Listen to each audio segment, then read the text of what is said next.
En primer lugar, yo creo que no hay que decir que el tipo de cambio se establece en función de las necesidades que tienen los que controlan el poder. Sería gravísimo pensar que este gobierno tenga un tipo de cambio muy fuerte porque están mandando miles de mexicanos al exterior o obligándolos a vivir en condiciones cada vez más paupérrimas en el exterior para poder seguir enviando unos miles de millones de dólares que finalmente no utilizamos para inversión, no utilizamos para fortalecer el país y sí lo utilizamos para importar, para mantener un tipo de cambio fuerte y que signifique, no sé qué eh, objetivo pudiera tener mantener un tipo de cambio fuerte a ese costo. No es el único costo que pagamos, el tener a cientos de familias trabajando en el exterior en condiciones malas, sino también el costo financiero que nos está implicando mantener las reservas aquí. La tasa de interés que tenemos ahorita está arriba, muy arriba, de la tasa de interés que hay en Estados Unidos. O sea, ¿y qué significa eso? Pues estamos pagando de más y estamos pagando mucho. Entonces, ese es otro factor. Y eso sería lo menos si no estuviera repercutiendo también en las condiciones de producción del país.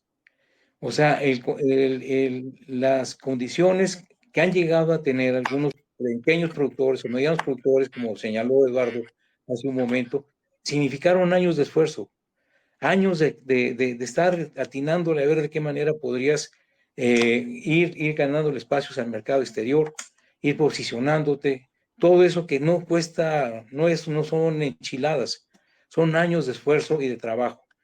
Y eso es lo que estamos echando por la borda en este momento en el que no hay elementos que conllevan la posibilidad de que cualquier gobierno pudiera fortalecer el tipo de cambio si ese fuera el propósito. Pero yo considero que en términos económicos y en términos del desarrollo nacional, el fortalecimiento del tipo de cambio es una barrera que nos está afectando y mucho.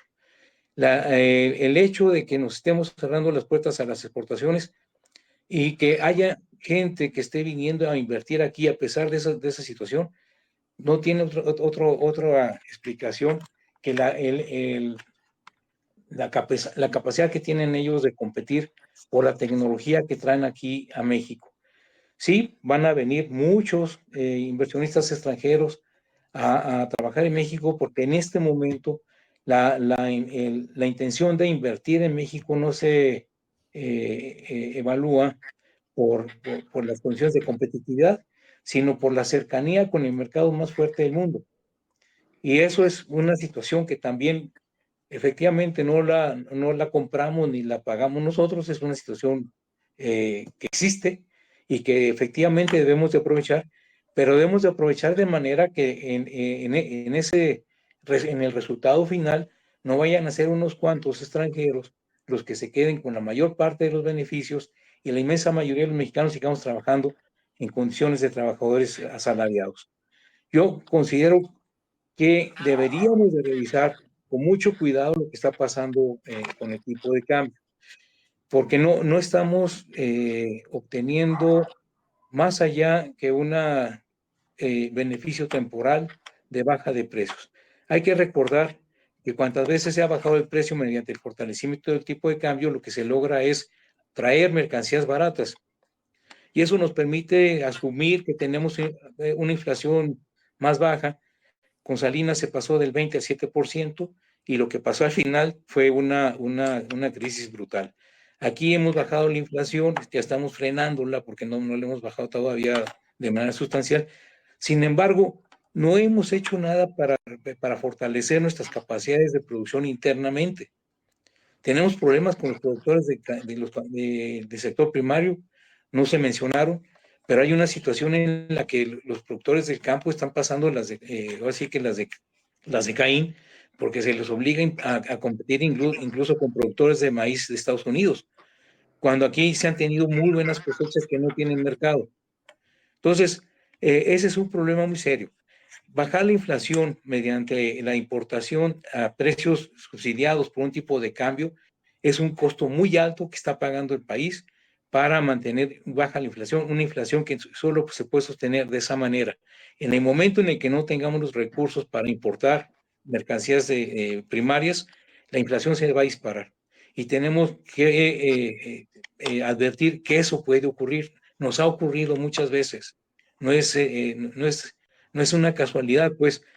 Y yo me gustaría insistir en lo que decía el compañero hace un momento. Hay un problema ahorita a nivel mundial.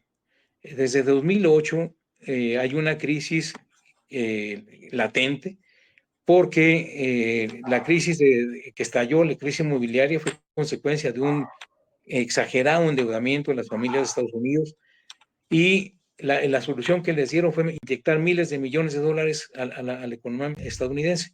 Eso mantuvo caminando la economía de Estados Unidos y hay que tener en cuenta que en 2017, 2018, cuando la Reserva Federal ya empezaba a retirar esos dólares, que eran miles de millones de dólares, se presentó la pandemia en 2019, 2020.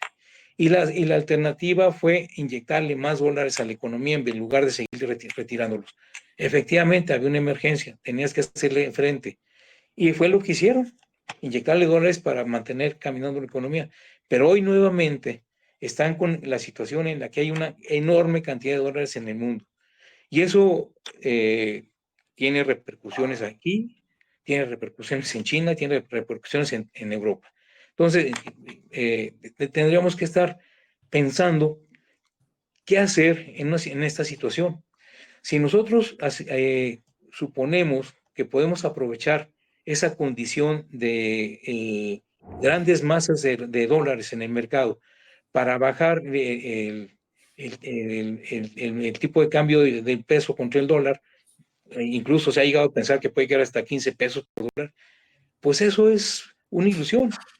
Si Estados Unidos sigue presentando una inflación alta, va a seguir subiendo sus tasas de interés. Lo que pasó en 1994, cuando se cayó la economía, cuando ya no pudimos mantener la balanza comercial en sexenios, al final de sexenio Salinas, que salió con la tontería de que se cometió un error de diciembre, fue un error que se cometió durante años importando de manera subsidiada productos mediante un tipo de cambio altísimo, ¿sí? Entonces, perdón, no altísimo, sino muy fuerte, sostenido con subsidios del exterior. Estábamos subsidiando las importaciones con un tipo de cambio muy fuerte. Entonces se cae el tipo, ya no podemos mantener la balanza comercial, tenemos que recurrir a endeudamiento y se disparan los precios internos. Otra vez llegamos a inflaciones del 60% o arriba. Entonces, no perdamos esa experiencia, que sí hay condiciones diferentes, que hay condiciones que tenemos que estudiar con mucho cuidado. Yo estoy convencido de eso, pero no podemos caer en la tónica de que ahora el poder puede bajar el tipo de cambio, eh, no sé con qué propósito, a un enorme costo y anclando las posibilidades de desarrollo del país sin posibilidades de lograr el crecimiento. Mientras los demás países crecen a tasas de 7, bueno, crecían, eso fue hasta 2008, nosotros estábamos anclados. Ahora que todo el mundo está anclado, seguimos anclados. ¿Por qué? Porque queríamos tener un tipo de cambio muy fuerte. Entonces yo creo que tenemos que tener cuidado con eso.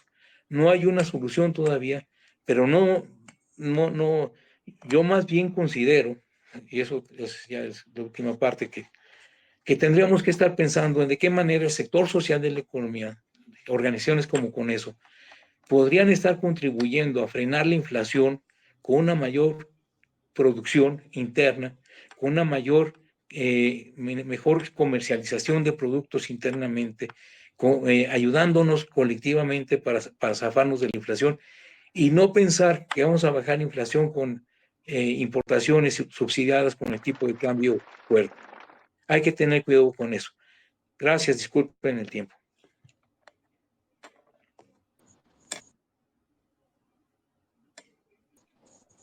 Muchas gracias, Alejandro. ¿Algún otro compañero que quiera hacer algún comentario respecto a la situación actual del peso y sus implicaciones en la economía? Que a ver, Lalo, adelante, tienes la palabra.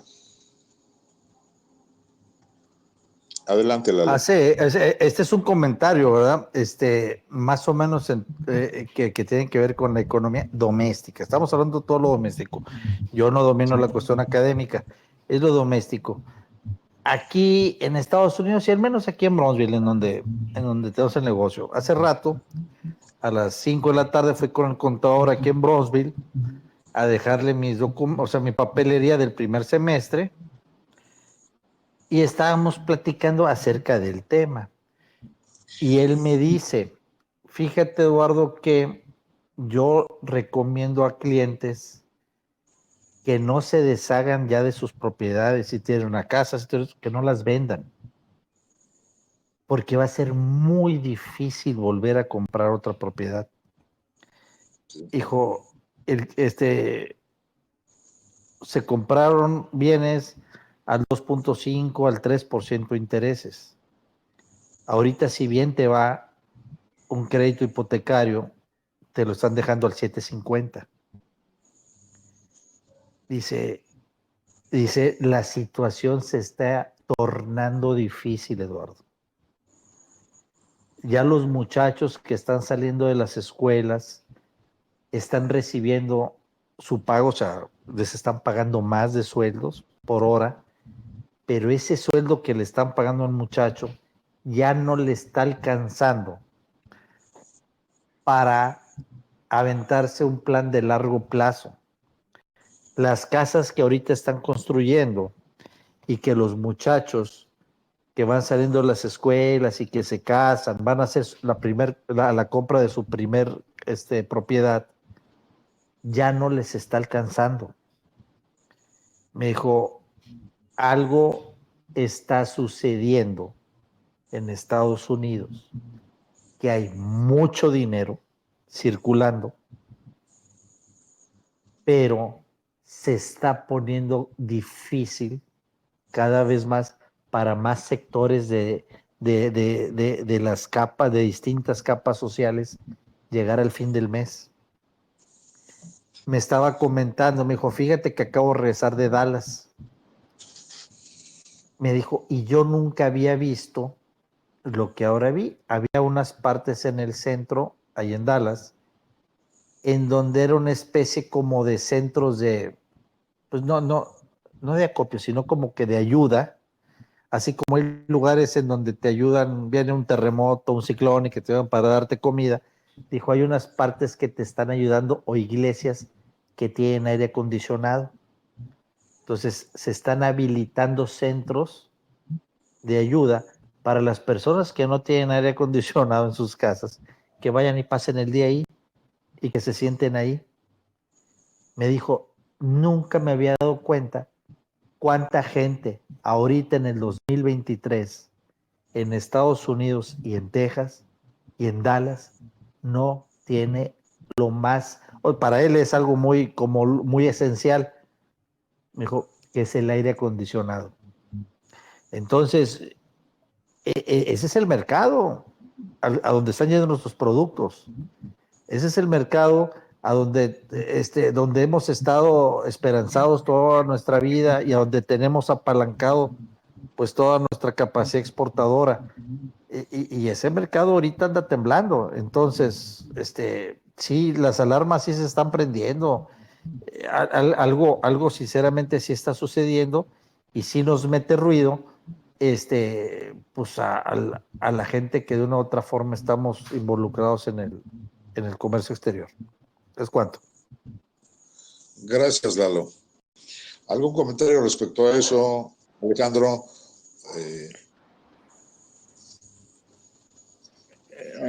¿Me escuchan? Sí, hijo, muy bien. Adelante. A mí me parece que esa situación va a seguir aumentando. La perspectiva de que sigan subiendo las tasas de interés en Estados Unidos es real. Estados Unidos sigue teniendo una actividad comercial todavía relativamente fuerte porque la enorme cantidad de dólares, la gente, los pocos que tienen muchos, miles de millones de dólares, pues pueden seguir influyendo en el comportamiento del mercado. Pero el problema está en que para los administradores de la economía eso representa riesgo de inflación y representa riesgo de pérdida de valor. Entonces, el riesgo también de que sigan subiendo las tasas de interés es real y nosotros tenemos que estar prevenidos para eso. Yo sí creo que desafortunadamente me doy cuenta de que esta administración no ha puesto toda la atención que debería haber puesto en la necesidad de fortalecer al sector social e impulsarlo para generar redes de producción y redes de consumo. La cantidad enorme de divisas que ingresan los migrantes, si en lugar de destinarse simplemente al consumo y a la importación nuevamente, se destinaran a proyectos apoyados por el Estado con el sector social, obviamente, impulsando al sector social. Por ejemplo, que los administradores de los parques industriales en el Transísmico no fueran estadounidenses o extranjeros, o los mismos, ¿cómo les dicen? Los mismos ricos de siempre, ¿no? Sino que fueran gente de la misma comunidad que tuvieran o que aportaran parte de su tierra como parte de la inversión y tuvieran respaldo de las comunidades en el exterior para que cuando regresen no lleguen con una mano adelante y otra atrás, sino que lleguen a ver proyectos industriales o proyectos productivos que se estén generando internamente. Esas cosas se podrían hacer. Lo que dijo José y lo que dijo el doctor Agustín acerca del desarrollo tecnológico, deberíamos de ponerle mucho más prioridad a eso. O sea, deberíamos de tener toda la atención en eso. Es difícil que tengamos una industria pesada, somos un país con pocos recursos siderúrgicos, sin embargo podemos empezar a desarrollar toda la industria del reciclado, pero en gran escala, y dedicando especializados. O sea, hay gente que se especialice en reciclar aluminio, cobre, metales, hierro, para transformarlos en maquinaria y equipo que hagamos nosotros, no que importemos, de acuerdo con nuestras condiciones y de acuerdo con nuestras posibilidades, pero además que lo hagamos ambiciosamente, no como las carreteras esas que se hacen de piedrita por piedrita en el istmo, en algunos lugares de Oaxaca, que da vergüenza. Debemos de hacer carreteras con equipo como se pueden hacer y con los equipos que puedan producir las mismas comunidades, que puedan organizar o administrar las mismas comunidades, que sean de ellos, que esas carreteras las administren ellos y que hagan canales de riego para sus campos, que tengamos producción suficiente y que tengamos en las ciudades gobiernos realmente comprometidos que dediquen parte del presupuesto para traer maíz de Arizona, de Sinaloa, de Sonora, de trigo de Sonora, que sepamos mover el mercado. Eso es lo que va a impedir lo que está ocurriendo en Estados Unidos. Si nosotros queremos seguir teniendo un peso fuerte, vamos a seguir encogiéndonos, porque para tener el peso fuerte tenemos que bajar el consumo, tenemos que reducir el gasto, tenemos que frenar muchas inversiones, y eso sí, van a venir inversionistas de fuera. No más quiero poner el ejemplo de una misión de inversionistas taiwaneses que llegaron a ver el istmo de Tehuantepec. Se les hizo una maravilla. O sea, ellos que están corriendo y temen el riesgo de un zarpazo por parte de China, pues se encuentran que aquí les estamos poniendo la chorola de plata, ¿no? Y a lo mejor contribuyen a que hagamos chips, pero no los podemos dejar solos. Nosotros tenemos que ser los que hagamos los chips, nosotros tenemos que ser los que vendamos los chips. Vamos a cambiar, ahora sí que cambiarnos el chip de la cabeza. Ya no podemos seguir haciendo como lo estamos haciendo hasta ahora, que si nos van a explotar, no, nos están explotando. Tenemos quién sabe cuántos cientos de miles de mexicanos en Estados Unidos que se le están rifando, y yo no sé, a lo mejor Eduardo nos puede decir las condiciones de vida allá. Yo tengo algunos familiares que nos han contado que la verdad viven de manera muy complicada, muy apretada. Y a veces tienen que convivir varias familias en un solo departamento, con lo que eso significa para todos. Y eso ya tenemos que irlo pensando. Vamos a ver la manera de actuar de manera diferente. El riesgo ahorita existe, si es en relación con el tipo de cambio, para no salirme del tema. Ese existe y lo que tenemos que hacer es cambiar la orientación de la política económica. Y para cambiarlo, el sector social de la economía, los sindicatos, los campesinos, la gente de las comunidades, los ciudadanos en sus municipios tienen que presionar para que las cosas se hagan más, mejor y de mejor calidad. Eso es lo que tenemos que hacer. Y es un problema que se viene.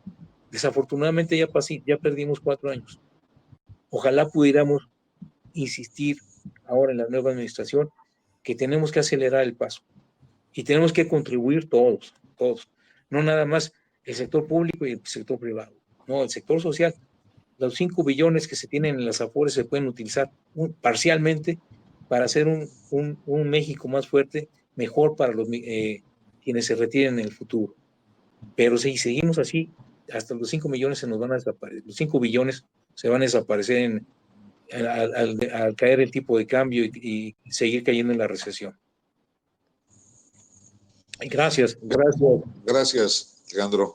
Tiene la palabra el licenciado Peralta.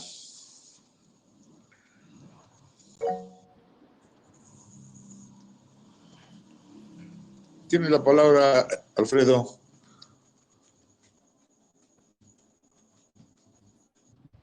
Sí, muy bien.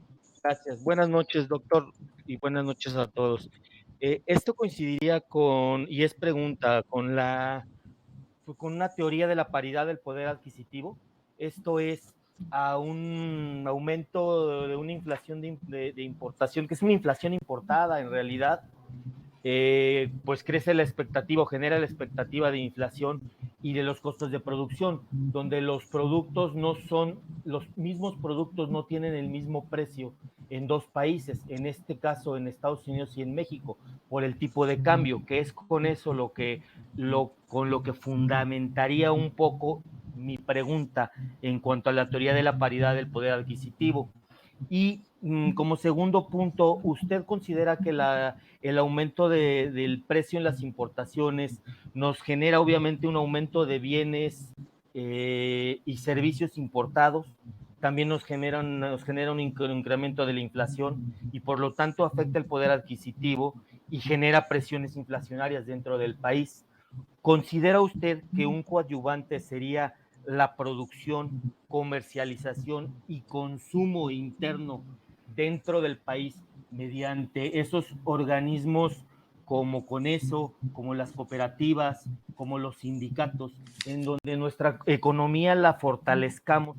Y reitero, coincido con usted en el sentido de no evitar la inversión extranjera, sino que en nuestro granito de arena, en los ciudadanos de a pie, coadyuvemos precisamente en consumir, en comprar productos hechos dentro del país.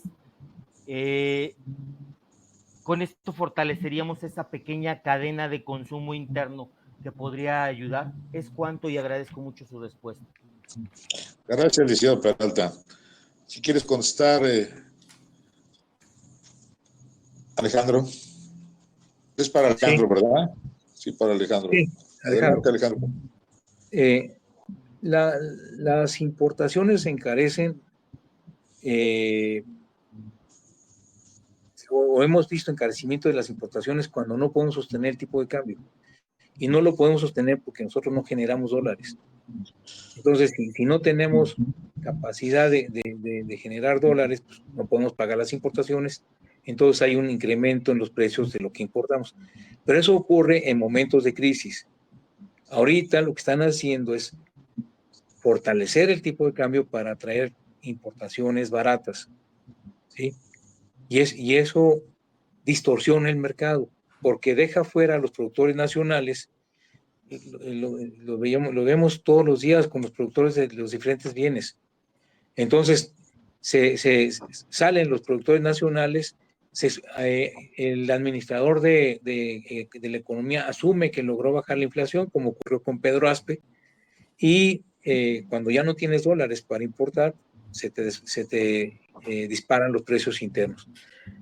Ese fenómeno solo lo podremos enfrentar si el sector social se incorpora plenamente a la economía, buscarle ser el sector hegemónico de la economía, no dejar que otros sean los que la administren, sino que sea el sector social el que le ponga énfasis a qué se tiene que hacer en la economía. Todos podemos trabajar, todos tenemos manera de aportar una mejor productividad y reducir con eso las presiones en los precios. Podemos generar estos cultivos de traspatio para tener por lo menos las hortalizas básicas, tenerlas a un precio accesible. Hay muchas cosas que podemos hacer para evitar tener que bajar la inflación mediante la importación subsidiada con un tipo de cambio fuerte. Tenemos que reducir la inflación con producción local y con mejor comercialización de nuestra parte. Eso ayudaría mucho al gobierno, pero no, si nos quedamos en eso, pues vamos a seguir dependiendo de otras gentes. A mí me parece que el sector social sí tendría que asumir un papel más protagónico y decir todo lo que tiene a su favor y dar también lo que tiene como aportación para la economía en su conjunto. No tenemos por qué tener un país que viva encogido todo el tiempo, cada vez más encogido, y ahorita tenemos ciertos niveles salariales, ciertas ayudas económicas que ojalá los podamos sostener, pero lo que tenemos que hacer para eso es producir.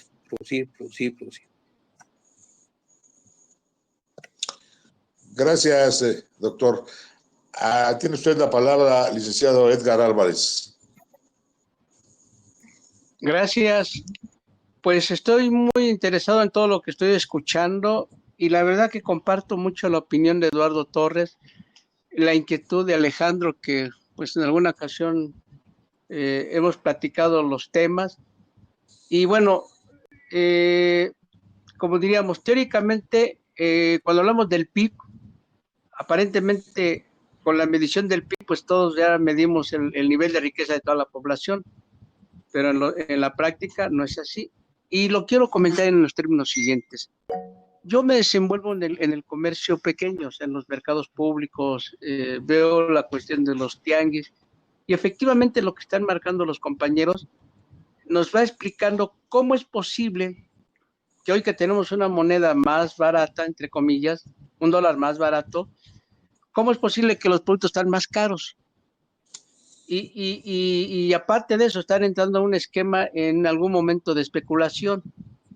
Y esto se va agravando también con la situación climática, que en algún momento también va a incidir en que en algún tiempo algunos productos van a tener que escasear por las condiciones, repito, climáticas que se están dando en el mundo, no nada más en el país. Entonces, es cierto, uno diría, antes nos decían, pues los productos suben porque el dólar es caro. Bueno, y ahorita no, el dólar no es caro y está más, el dólar no está caro y en cambio los productos están más caros. ¿Por qué? Pues porque precisamente somos una economía dependiente, porque estamos sujetos a los vaivenes de la especulación comercial, por un lado, y por el otro, porque los productores nacionales pues no están en el mercado interno. La política que están implementando de Sagalmes, a mí me suena mucho lo que se vivió en los años 70, que fue donde se controlaba todo ese mercado, pero a la vez no se les permitía crecer. O sea, no se les permitía entrar al mercado realmente como debiera de ser. Y entonces se les mantenía con una especie como de subsidio, pero todos sabemos, por ejemplo, en el caso del maíz, pues se creó un SAR del maíz, ¿no? Se llama SECA, al paso de los años. Y entonces, es cierto, yo creo que hay que ser muy cuidadoso en todo el análisis económico que se está planteando y no echar a las campanas hacia vuelo pensando en que esto que está pasando realmente va a ser un beneficio a largo tiempo para nosotros. Yo creo que son los signos que nos están diciendo que efectivamente tenemos que empezar a prepararnos para empezar desde ya a enfrentar esta situación. Y en lo que yo nunca estaré de acuerdo es que se diga que el gobierno pues nos pretende ayudar, no es cierto. El gobierno está impulsando, este gobierno está impulsando lo que ya se empezó a manejar como las zonas económicas especiales y las sociedades público-privadas, donde obviamente todo eso va encaminado al control monopólico del mercado, tanto en el término de economía de la mayoría de bienes, de servicios, como el mercado interno nacional. Creo que ese es donde está el problema y me parece muy atinado las opiniones que da Alejandro, las opiniones que da también Eduardo, me parece que hay que tomarlas muy en cuenta. Y bueno, lo que nos ha platicado el doctor Agustín y el maestro, el doctor José Vargas, pues creo que son muy importantes para tener elementos para, como bien dijo Alejandro, empezar a diseñar una estrategia desde el sector social de la economía. Juan. Gracias, Edgar. Doctor Vargas, si quiere usted hacer un comentario final, le cedo el micrófono. Sí, muchas gracias. Sí, miren,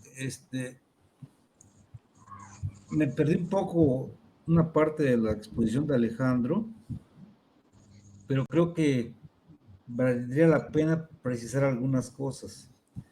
O sea, las relaciones cambiarias no son neutras, o sea, son relaciones políticas. Las relaciones comerciales tampoco son neutras, son relaciones políticas, tanto en el mercado interno como en el mercado externo. O sea, no puede prescindirse esas relaciones políticas, no puede prescindir el ejercicio del poder cuando se comercia a nivel interior o a nivel exterior. O sea, yo te compro petróleo, sí, pero tú que me compras. Yo te vendo autos, sí, pero tú que me vas a comprar. O sea, no es una relación neutra, ni está basada exclusivamente en la productividad, si lo vemos de esa manera. O sea, también las relaciones políticas tienen su peso dentro de lo que es el contexto del comercio exterior entre los países. Entonces, el tipo de cambio tampoco es una relación neutra, es una relación política, aquí donde sea, ¿sí? Y no hay una relación mundial del tipo de cambio, no, el tipo de cambio se establece en función de quién es tu socio competidor. O sea, si yo voy a medir mi relación con Afganistán, ¿verdad? Y Afganistán me vende balones y yo le vendo, suponte, calzado o le vendo otro producto, entonces yo tengo que establecer mi relación con Afganistán, no con Estados Unidos, sino con un país con el cual estoy comerciando un tipo de producto determinado. Entonces, a pesar de que el FMI establece un tipo de cambio mundial, ese es un tipo de cambio teórico, digamos, una aproximación de lo que pasaría si las relaciones fueran globales. Pero aquí las relaciones son de país a país para determinar el poder de compra de una moneda frente a otra. Y son relaciones políticas, repito. Ahora bien, ¿qué está pasando con el poder de compra del dólar frente a sus principales socios competidores? En este momento, el dólar no se está depreciando, no, se está apreciando. O sea, hay un fortalecimiento del dólar frente al euro, frente a la rupia China, India frente al renminbi o yuan chino. O sea, hay una apreciación del dólar, o sea, hay un fortalecimiento del dólar frente a sus competidores, que son los que señalé, ¿sí? En cambio, frente a México, el dólar se está depreciando, si lo vemos así, con el fortalecimiento del peso. Pero ese fortalecimiento, como ya lo señalé y como lo recalcó también Agustín, tiene que ver con factores estructurales que tienen que ver con la propia estructura productiva que tiene nuestro país y su expresión comercial. O sea, ¿qué es lo que estamos recibiendo en términos de comercio exterior? Exportaciones de autos, exportaciones electrónicas, de entrada de remesas, de petróleo, etcétera, inversión extranjera, turismo. Pero visto globalmente, el tipo de cambio sí tiene una conexión con la economía mundial, claro que sí. ¿Por qué? Porque si en el mundo hay un crecimiento que va, digamos, en expansión, eso favorece a México y eso favorece a Ecuador, eso favorece a China, eso favorece a cualquier país, que la dinámica del capitalismo esté creciendo. Entonces, eso hace que la rentabilidad capitalista en cada país se va elevando y es una atracción muy importante para que vengan capitales extranjeros a invertir en los países en donde está elevando la rentabilidad y en las zonas en donde se está elevando esa rentabilidad. Y eso evidentemente que fortalece al tipo de cambio de ese país frente a sus socios competidores. Entonces, el contexto mundial no puede separarse de lo que ocurre con el tipo de cambio y lo que ocurre entre un país con otro país. Solo que la relación aquí es con factores estructurales de largo plazo, no de coyuntura, como la inflación o la tasa de interés, o la política monetaria o cambiaria. No, tiene que ver con factores estructurales de largo plazo que tiene que ver digamos, cuál es la marcha de la rentabilidad de un país, cuál es la marcha del dinamismo económico de un país, cuál es la marcha de la capacidad de producir renta de la tierra o renta minera de ese país, cuál es la capacidad de integración de ese país al mercado mundial. O sea, son factores estructurales que tienen que ver con el largo plazo. Entonces juegan ambos, factores estructurales y factores coyunturales para determinar el tipo de cambio. Pero en ningún momento se puede separar la política de este hecho, ¿sí? O sea, eso sería una locura pensar que el tipo de cambio depende estrictamente de factores meramente económicos. Porque si se habla de la devaluación, entonces ¿por qué se hace la devaluación? Esa es una decisión política. O sea, no es una decisión nada más de mercado o no es una decisión nada más de la estructura productiva, sino una decisión política. Entonces, creo que eso no se puede separar. Ahora bien, ¿qué pasa con el poder digamos, de la paridad de compra? En primer lugar, digamos, este concepto de poder de paridad de compra externo de una moneda tiene que ver en comparar, digamos, el tipo de cambio real de un país con el tipo de cambio real de otro país. ¿Sí? O sea, es como deflactarlo, vamos a decir así, quitarle la inflación al tipo de cambio de México y quitarle la inflación al tipo de cambio de Estados Unidos para medir realmente cuál es la fortaleza de uno frente a otro en términos de, porque se está hablando en términos de lo que sería la productividad, los factores de competitividad que hay en un país frente a otro una vez que le quitas la inflación a su moneda y la mides con tu socio competidor o con el país que vas a comerciar. Entonces, este simplemente es un indicador que te está diciendo realmente cuánto debe valer tu moneda realmente frente a la otra que está como tu competidora.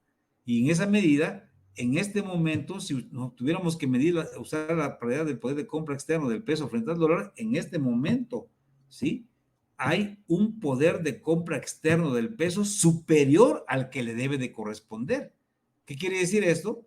De que hay un tipo de cambio que se ha fortalecido por mecanismos artificiales, pero no por mecanismos de competitividad, digamos, productiva, de productividad laboral o de invención tecnológica o de innovación tecnológica, sino por factores que tienen que ver con la coyuntura que se está viviendo.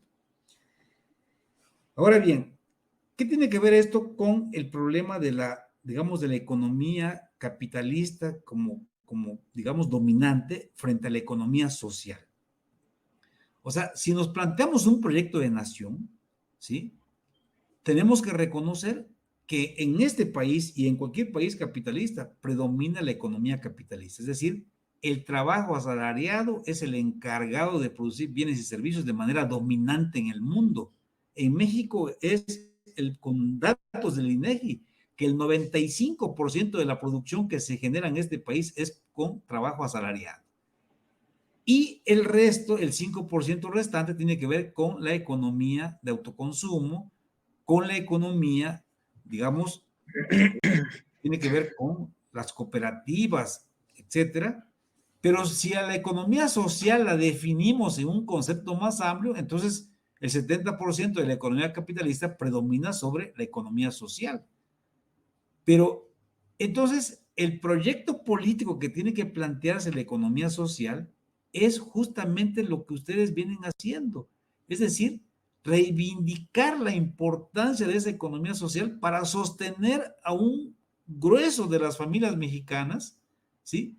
Pelear por espacios de reivindicación como se hace, de que se establezca en la Constitución el reconocimiento de esto, de aquello, para favorecer la economía social, ¿verdad?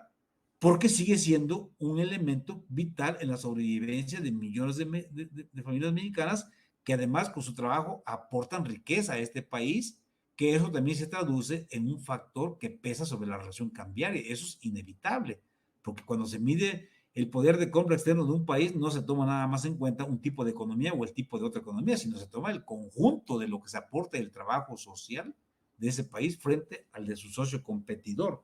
Y en esa medida me parece a mí que es importante esto. Y por otra parte, o sea, está claro que las variables financieras se ven afectadas cuando hay vaivenes del exterior. ¿Por qué? Porque nuestra economía está enferma.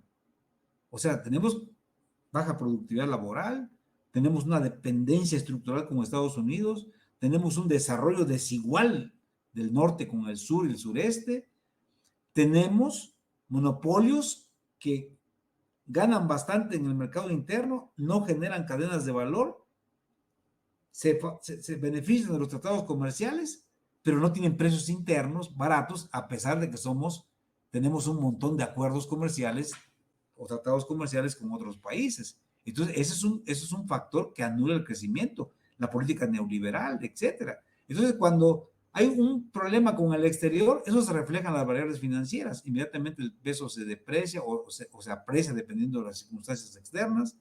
Y pasa lo mismo con la bolsa de valores, con los instrumentos financieros. O sea, tienen una dependencia con respecto a lo que pasa con el exterior.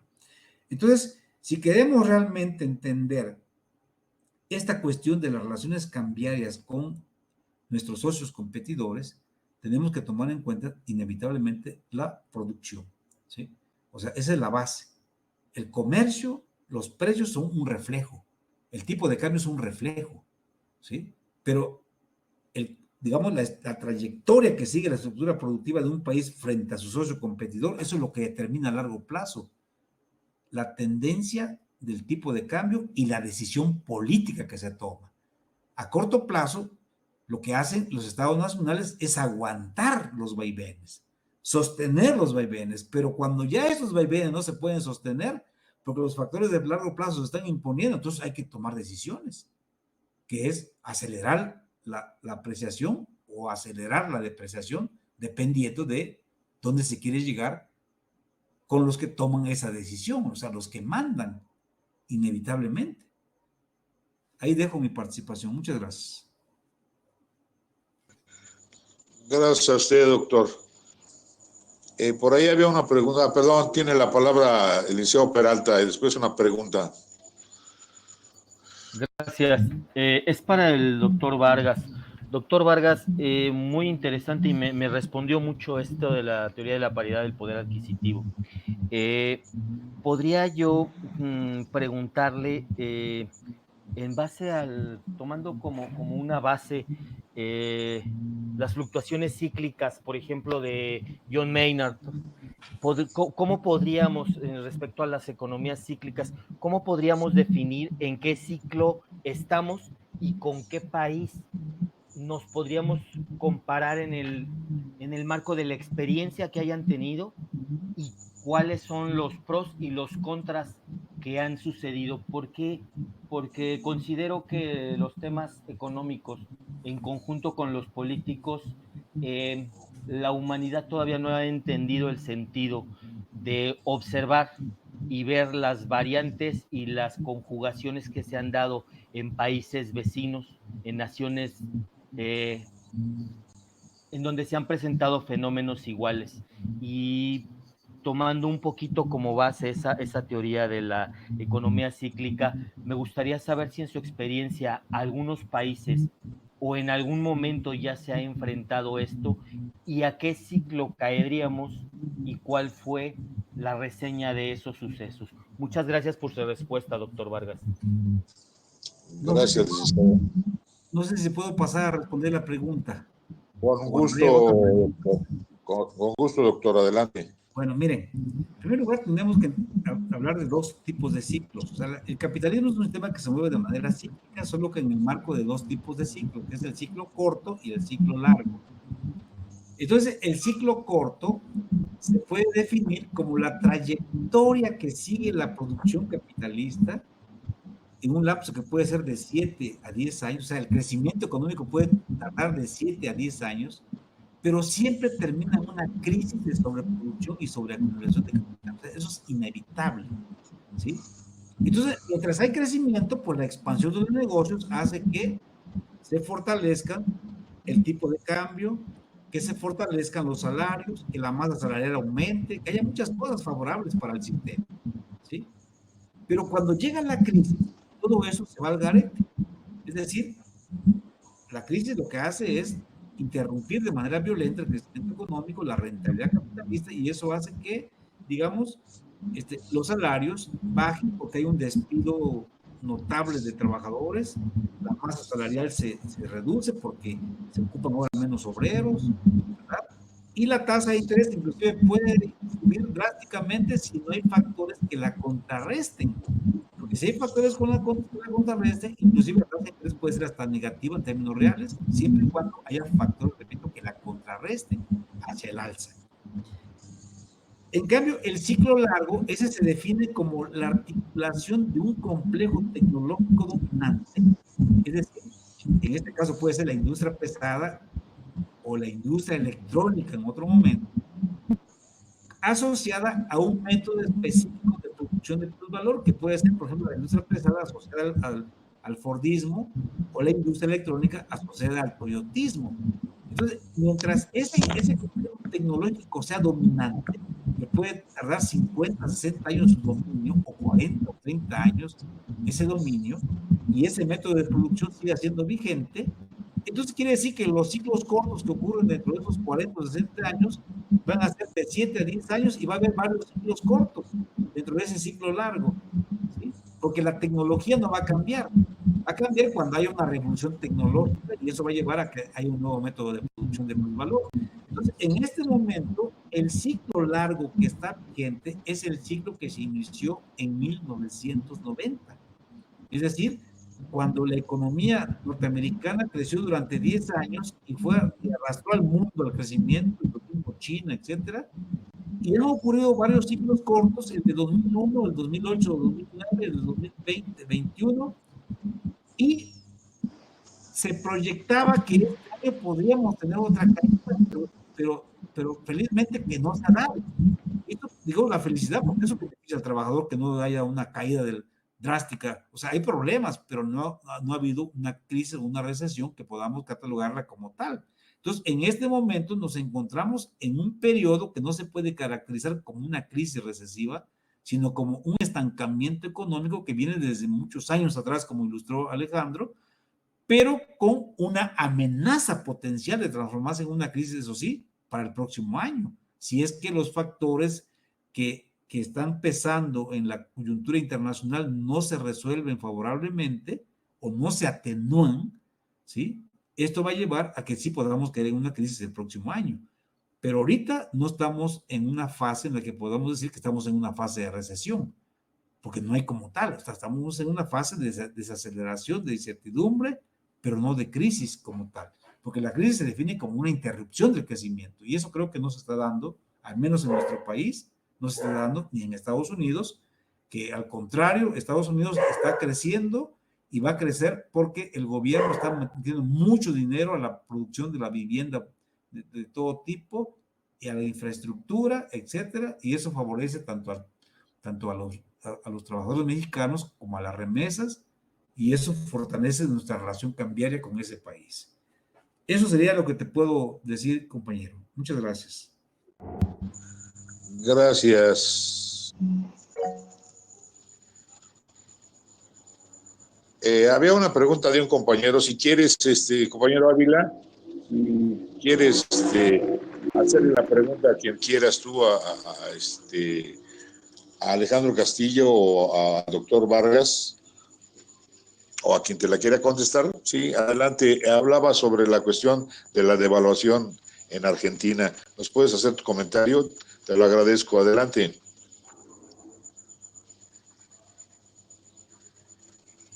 Alejandro.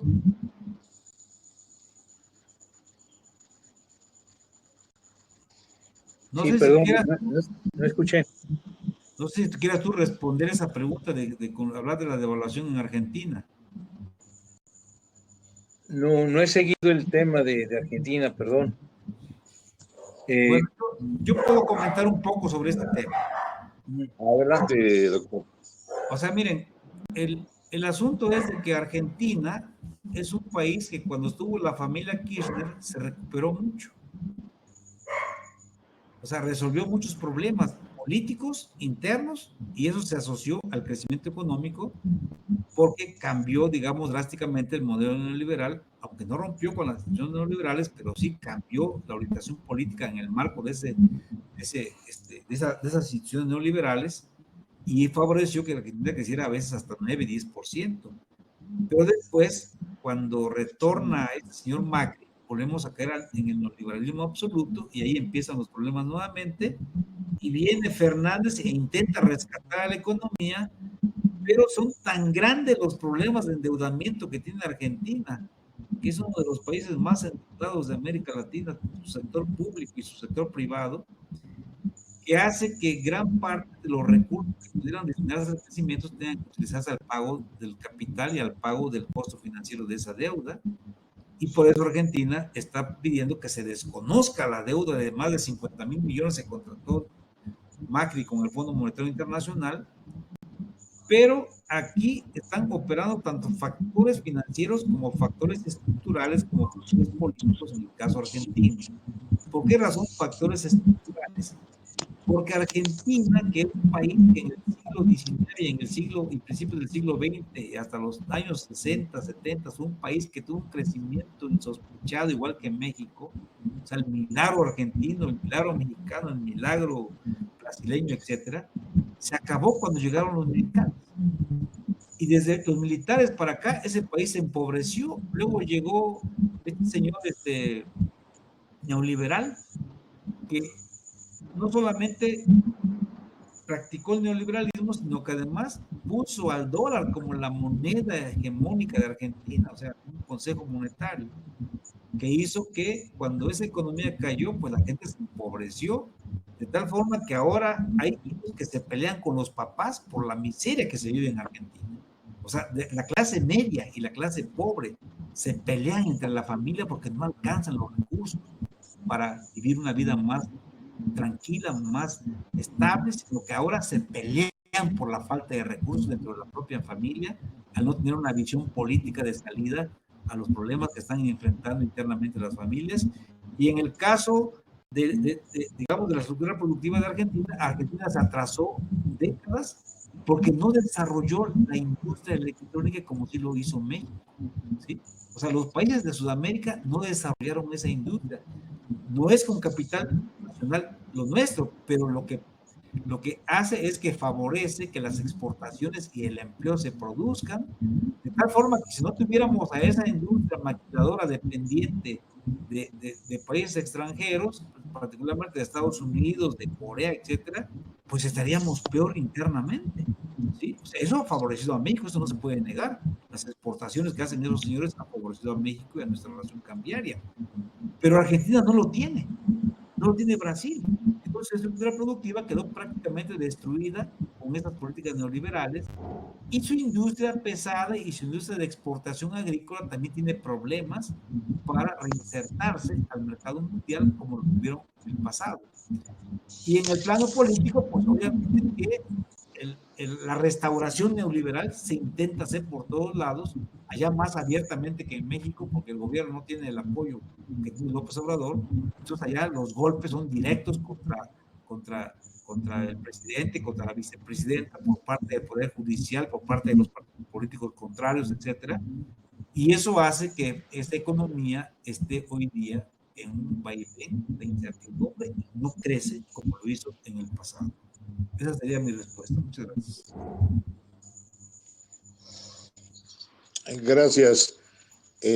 A ver, ¿alguien, algún otro comentario, compañero? Si no, le damos la palabra a Alejandro Castillo para que haga un comentario final. Ale, si nos haces favor, damos un comentario final. Cómo no. Muchas gracias, Paco. Pues a mí me parece que ahorita lo coincido más con lo que dijo mi compañero Vargas, porque si hay una situación en el país que estamos pasando que no es obedece mucho a la coyuntura y no obedece a la fortaleza de la economía. No somos una economía fuerte. Tenemos la ventaja geoestratégica que tenemos logrado aprovechar en algunas ocasiones, que podemos aprovechar todavía más. O sea, nosotros tenemos que incorporarnos, no nos queda otra más que el Triángulo del Norte, pero deberíamos hacerlo con capacidad para influir en las decisiones del Triángulo del Norte, o de plano ponerle en nuestras condiciones. Pero eso es algo que finalmente requiere una participación social muy importante. Yo no decía que existiera un sector social, ahorita no existe. No existe, y creo que ese es uno de los problemas que enfrenta la humanidad en este momento, en el que el desarrollo capitalista está demostrando su incapacidad para mantener un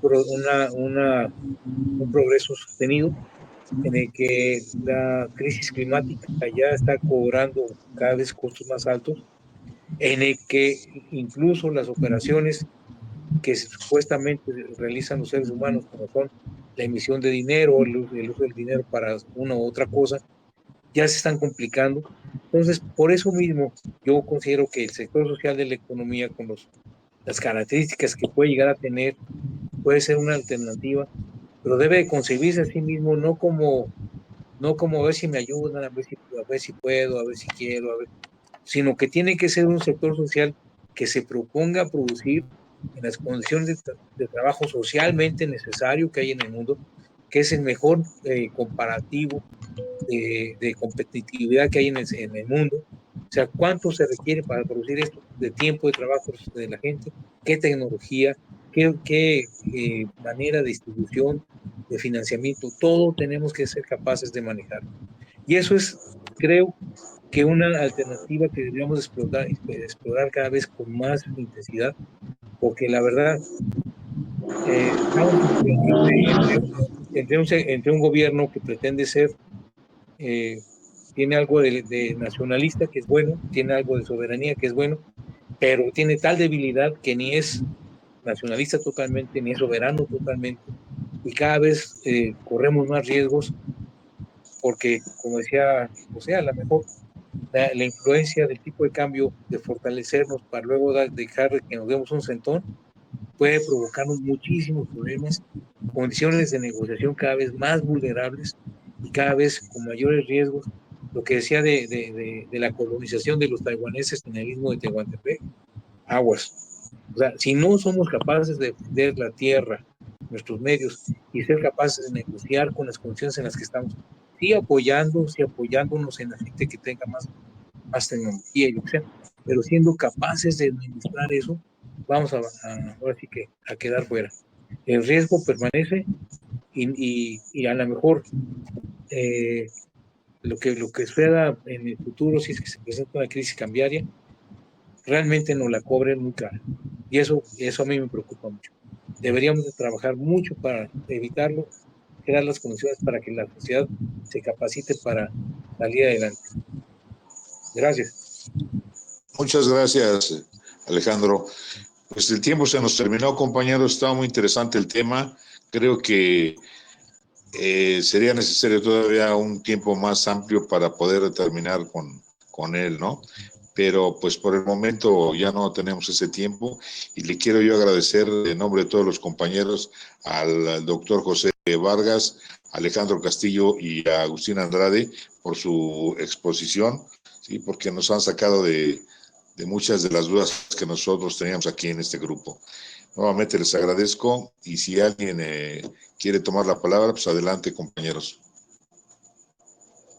Y si no, bueno, pues les agradecemos mucho su participación, y eso sería todo. Muchas gracias y hasta el próximo jueves. Muchas gracias a todos. Gracias Buenas por noches. todo.